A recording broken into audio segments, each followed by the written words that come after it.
Bismillahirrahmanirrahim. Assalamualaikum warahmatullahi wabarakatuh. Alhamdulillah. Alhamdulillahilladzi anzala al-Qur'an fi syahri Ramadan hudan lin-nasi wa bayyinatin minal huda wal furqan. Asyhadu an la ilaha illallah wahdahu la syarika lah wa asyhadu anna Muhammadan abduhu wa rasuluh sallallahu alaihi wasallam la nabiyya ba'da. Yang sama-sama kita hormati segenap pengurus sosial jamaah, itu juga panitia Ramadannya masih berdiri. Kemudian dapat kita hormati orang tua kita, kaum masyarakat, Pak RT, beberapa jadi pandai, istimewa bapak-bapak dan ibu-ibu, hadirin dan hadirat, sidang jamaah sholat tarawih rahimahullah. Kembali kita memuji Allah. Memang dialah satu-satunya zat yang pantas itu. Karena senantiasa Allah melimpahkan rahmat yang pandang begitu banyak kepada kita. Enggaknya di malam yang ke-27 ini kita masih dapat hadir di masjid. Jadi sudah selesai melaksanakan sholat fardu isya secara berjamaah yang nanti akan kita lanjutkan insyaallah dengan qiyamul lail, sholat tarawih dan witir secara berjamaah. Salawat dan salam hari pula kembali kita diangkat kepada Allah junjungan kita Nabi Muhammad sallallahu alaihi wasallam. Allahumma shalli ala sayyidina Muhammad wa ala ali sayyidina Muhammad. Assalamualaikum ya Rasulullah. Mudah-mudahan dengan selalunya kita berselawat kepada beliau, nambah kecintaan kita dengan ajaran yang sudah beliau tinggalkan, artinya Al-Quran dan Sunnah. Karena dengan cara itulah Rasulullah bisa memberikan kepada kita jaminan kepada umatnya, bagaimana dalam sabdanya, "Taraktu bikum amrayn man tamassaktum bihima lan tadillu abada al-Qur'an wa sunnati." Bapak dan ibu sudah jemaah salat tarawih rahimakumullah. Alhamdulillah kita berjumpa kembali di malam yang ke-27 di mana terjadwal dari kedua untuk memberikan tausiah pada malam hari ini dengan sebuah judul tentunya hari ini erat kaitannya dengan keadaan Ramadan di penghujung ini, yaitu dengan judul kembali kepada fitrah. Kita tahu bahwasanya dengan amal ibadah puasa yang kita lakukan beberapa dulu bisa adanya mengantarkan kita kepada fitrah atau kesucian. Kesucian yang bagaimana? Yaitu laksana bayi yang baru lahir dari perut ibunya.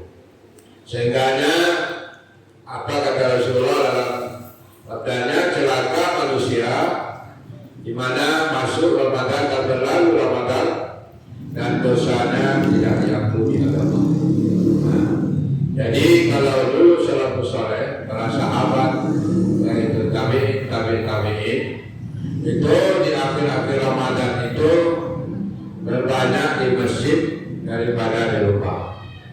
Namun sekarang sebagaimana yang disampaikan oleh wawancara kita tadi, bahwasanya sudah berkurang. Betul, beliau yang lebih tahu karena beliau setiap hari di masjid kita.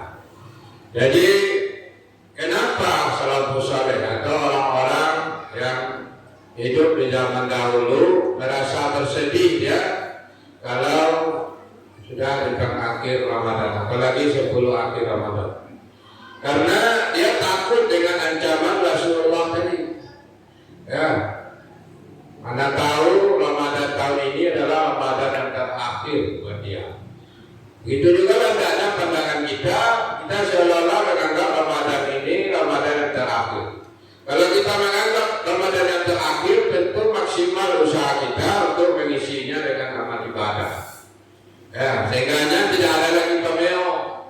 10 malam yang pertama masih ramai, 10 malam yang kedua mal ramai, 10 malam yang ketiga rumah ramai karena ibu-ibu membuat kue. Tapi alhamdulillah ibu-ibu kita di usia jamaah tidak seperti itu. Kami selalu mengucapkan jempol, hanya 1, 2 lah. Kenapa? Karena ibu-ibu kita dia jamaah istiqomah dia. Dia Ramadan lalu kata Quran. Nah itu kita berikan aplaus kepada ibu kita. Ya, bapak-bapak mungkin ada juga yang tamat Quran. Ya, harus nuzul. Tapi yang jelas ibu-ibu kita selalu 9 tahun kami di jamaah ini tidak ada pernah absen itu khatam Quran. Ya, selalu ibu-ibu kita mengkhatamkan Al-Quran mulai dari Al-Fatihah sampai kepada An-Nas. Ini salah satu wujud dari kekhawatiran juga barangkali kalau sekiranya puasa tidak diterima. Jadi apa yang perlu kita bahas malam hari ini? Ya, yang pertama kita ulang kembali firman Allah, dan ini juga diulang 2 kali oleh Allah. Syahrul Ramadan alladzi unzila fihi al-Qur'an hudan lin-nasi wa bayyinatin minal huda wal furqan. Wa man syahida minkum asyhara falyasum wa man kana maridan aw 'ala safarin fa iddatun min ayyamin ukhra. Yuridu Allahu bikum al-yusra wa la yuridu bikum al-usra. Wa litukmilul iddata wa litukabbirullaha 'ala ma hadakum wa la'allakum tashkurun. Kalau kita bahas ayat ini terlalu panjang Bapak dan Ibu, kita ambil saja intisarinya karena sebagaimana disampaikan tadi dan juga ada cara saya ini menyantuni ayat ini. Jadi yang pertama yang harus kita camkan di bulan Ramadan Allah turunkan Al-Quran sebagai petunjuk bagi manusia, sebagai penjelas dan sebagai pembeda. Ini kita yakin kita. Dari kalau kita mulai babi udah ilmun kaki tidak ada seraguan sedikit pun karena ini adalah kalamullah. Kemudian apa yang kedua? Faman syahida minkum asyhara falyasum. Maka barang siapa yang menyaksikan masuknya bulan Ramadan maka adalah yang mempuasakannya. Ini kita tidak ada separuh-paruh keimanan kita. Kita sudah mengikuti anjuran ulama kita, setelah melihat isyak dan ru'yah, setelah ada sidang-sidang isbat namanya, baru kita mulai puasa. Kalau tahun ini kalau tidak ada perubahan, itu puasa kita berjumlah 30 hari. Lalu kata Allah, wa man kana maridan aw 'ala safarin fa iddatun min ayyamin ukhra. Nah, ini rukhsah atau keringanan yang diberikan oleh Allah. Maka bagi siapa yang di dalam bulan Ramadan ini dia dalam keadaan marid, dalam keadaan sakit, aw 'ala safarin fa iddatun min ayyamin ukhra, atau dalam perjalanan, maka adalah ia ganti di hari yang lain di luar Ramadan. Nah, jadi ada 3 di sini yang perlu kita garis bawahi. Yang pertama karena sakit, sakitnya kita lihat dulu. Kalau sakitnya itu menahun, karena memang tidak ada lagi dia kesempatan untuk berpuasa, ya sekalipun dia belum tua renta, kan ada juga orang ketergantungan obat. Bu, ibu harus 3 kali minum obat dalam sehari ya bu. Karena penyakit ibu sudah kronis kata dokter. Hal itu tidak bisa lagi dikategorikan kepada sakit biasa, maka dia cukup membayar fidyah. Nah, tetapi yang dikatakan marid ini sakit biasa, umpamanya mencret, ya yang betul-betul parah gitu, ya sehingga dia tidak kuat untuk puasa, salah satu contohnya. Atau sakit yang memang pada waktu Ramadan ini sekalipun hanya sakit batuk mungkin barangkali, tapi saran dokter sebaiknya ibu tidak puasa. Boleh kita menggunakan rukhsah, tapi jangan tanggal pula mentang-mentang sakit tapi merokok lancar juga nampak kata orang itu betul itu ya. Tapi yang jelas bahwasanya dia harus mengganti nanti di luar Ramadan. Berapa hari dia tidak puasa selama Ramadan wajib diganti. Nah itu yang pertama. Kemudian kepada ibu-ibu yang kebetulan hamil atau menyusui di bulan Ramadan. Nah itu 2 itu bukan sebenarnya diganti, tapi juga bayar fidyah. Jadi kalau merasa berat kepada ibu, bayar fidyah dan mengganti.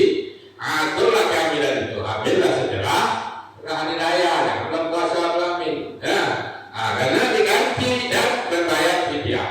Ya, itu harus kita pahami. Ya. Kemudian orang tua yang betul-betul tidak sanggup dia berpuasa, ini juga hanya cukup membayar fidyah. Apa ukuran fidyah itu?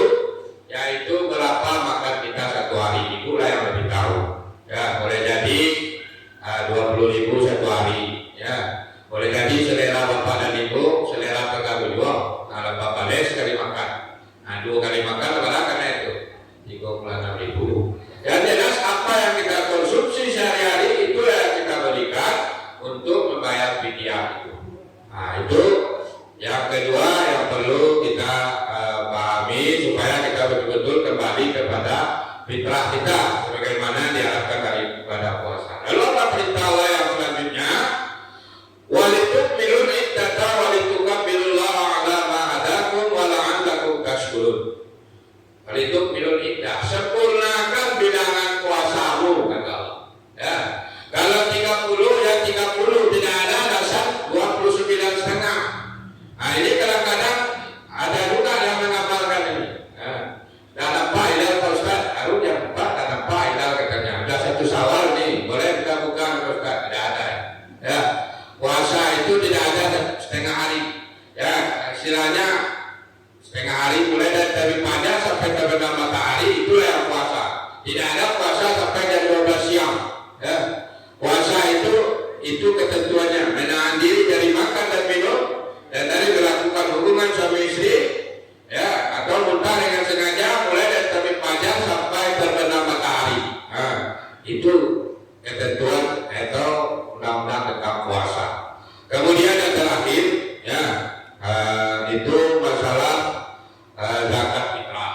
Nah, ini mungkin pengulangan, mungkin Pak Ustaz kita sudah ada yang menyampaikan tentang zakat fitrah. Ya, dapat diulang-ulang, kita kaji diulang, ya, sadaran dalam takwa. Ya, karena kami selaku panitia berzakat dengan Pak Imam itu kalau silakan dipatokkan pada tahun yang lalu itu masih jauh berkurangnya, ya, yang terkumpul zakat fitrah kita di Masjid Jamaah. Kalau tahun lalu itu berkisar lebih kurang 13 juta. Jadi tidak masuk zakat mal, hanya semata-mata zakat fitrah. Sampai hari yang ke-26 ini, kalau lebih kurang baru hanya sebatas 8 jutaan.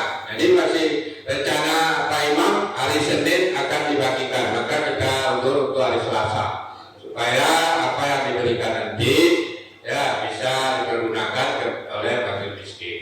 Ya, kenapa dikatakan demikian? Karena fungsi dari zakat fitrah itu ada 2. Ya, Rasulullah Sallallahu Alaihi Wasallam, zakatul fitri tuhratul lisa'im minal lagwi wa rafas, faman ada qabla shalah bahwa zakatul maqbulah, faman ada ba'da shalah bahwa sadaqatun minas shadaqah.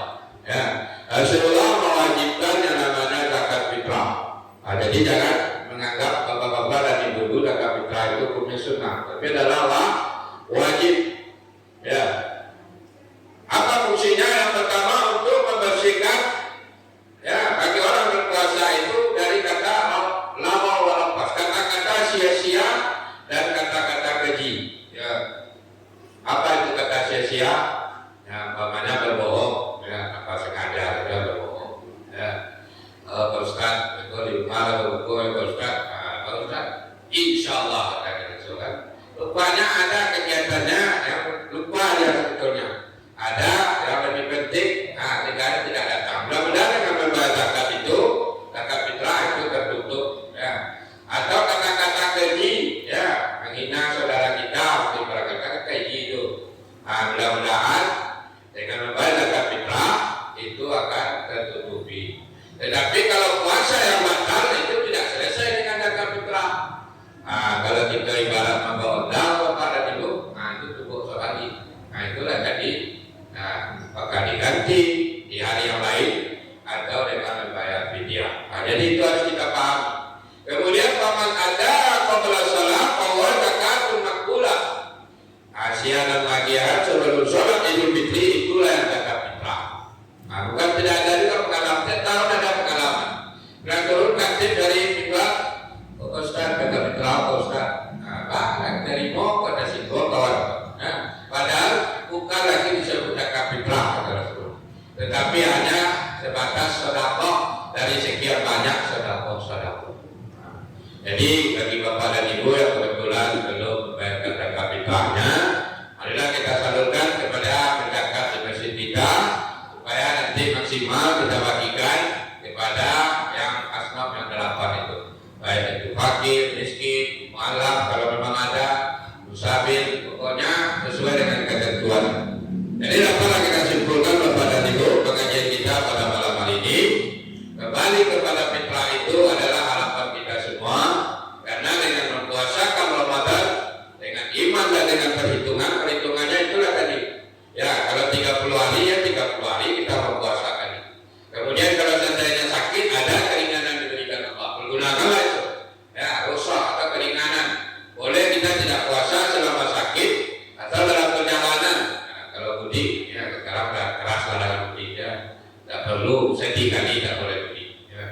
karena ya, tidak berjumpa dengan keluarga di kampung, video call kan bisa.